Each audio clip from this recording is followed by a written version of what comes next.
All right, this is going to be part 2 of 5 on the path of how I saved $100,000 by the age of 28 years old. If you didn't watch part 1, the very first tip is you need to be able to save $1,000. The reason is if you don't have the discipline to save $1,000, you'll never get to 10, 25, 50, or 100.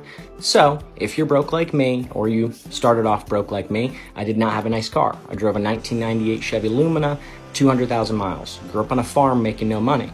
So be humble. If you're at $0 now, start today. The tip is save bottles and cans, take them back. Save $10 from every paycheck. Shovel driveways for snow in the winter. Do whatever you have to do. But next paycheck, save that $100, get to 1,000 because the goal is to get to 10, remember. Okay, so part 1 of 5 was get to 1,000, get to 10,000, and try and stay out of debt. Me, didn't do all that well. I went to a 4-year state school, racked up $50,000 of debt, and only had a couple grand saved. So part 2 of 5 on the path to $100,000 saved is start paying off your debt or stop accumulating bad debt and get to that $10,000 saved. Remember, if you can't save 100, you won't get to 1,000, you won't get to 10, and you definitely won't get to 50 or 100. So, first tip, save 100, get to 1,000.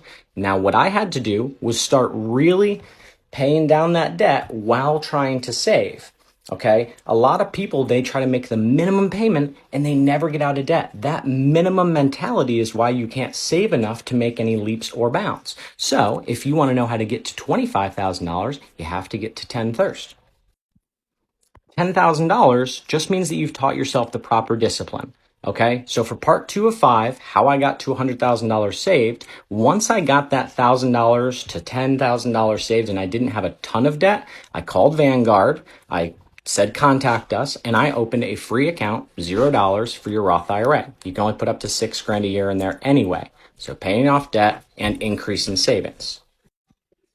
So just as a recap, part 1 to get to $100,000 saved is get to 1,000, get to $10,000 saved, and try and stay out of debt. Part 2, if you're in debt like I was, pay off that debt and continue those saving habits. And once you have a couple grand saved, start a retirement account. It doesn't need to be anything huge, but you need to start getting that nest egg, that money vehicle, so it can start getting rotations. It can start building money for you while you're sleeping. You don't want to get into real estate or risky things at this point. In my opinion, I didn't. I was just stockpiling cash because I didn't know what I was going to want it for yet. And I'm at the age now where I'm finally ready to put a down payment on a house. So I don't just walk around with this. I'm not Money Mayweather, but tune in for part 3 of how I saved $100,000 by the age of 28. Like, share, subscribe, and let's get our money up. Let's teach financial fitness. Let's do it together.